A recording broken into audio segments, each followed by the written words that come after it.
አስቸኳይ መረጃ በመኖሪያ ቤት ክራይ ውል ላይ የተከለከሉ ዋና ተግባራት አሁን ላይ ይፋ ሆኗል። የአዲስ አበባ ከተማ አስተዳደር የቤት ልማትና አስተዳደር ቢሮ በመኖሪያ ቤት ክራይ ውል አፈጻጸም ላይ በአከራዮችና በተከራዮች ዘንድ የተከለከሉ ያልተፈቀዱ ተግባራትን አስመልክቶ መረጃን እንግዲህ ይፋ አድርጓል። እንደ ቢሮ ማስታወቂያ መሰረት በሁለት ወገኖች መካከል በሚደረጉ ማንኛውም የመኖሪያ ቤት ክራይ ውል ውስጥ የሚከተሉትን ድርጊቶች መፈጸም በህግ የተከለከለ ነው። የመጀመሪያው በህግ የተከለከሉ ተግባራት ከ1 እስከ 10 ተጽፏል።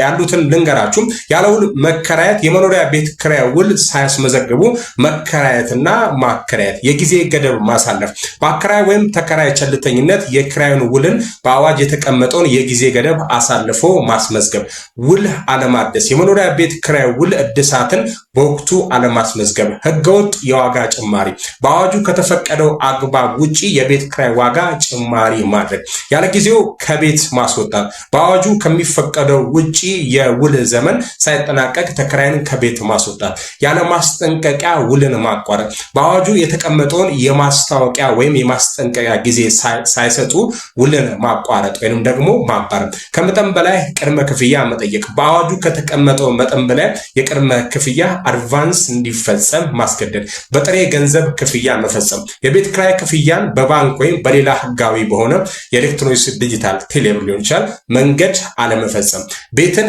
ያለ አገልግሎት ባዶ ማስቀመጥ፣ ቀደም ሲል ሲከራይ የቆየውን የመኖሪያ ቤት ወይንም ግንባታው ሙሉ በሙሉ የተጠናቀቀን አዲስን ቤት ያለ አገልግሎት እንዲቀመጥ ማድረግ፣ ሐሰተኛ መረጃን ማቅረብ፣ በአዋጁ ለአከራይ የተሰጠውን ማበረታቻ ያለ አግባብ ለመጠቀም ሐሰተኛ መረጃ ወይም ማስረጃ ማቅረብ።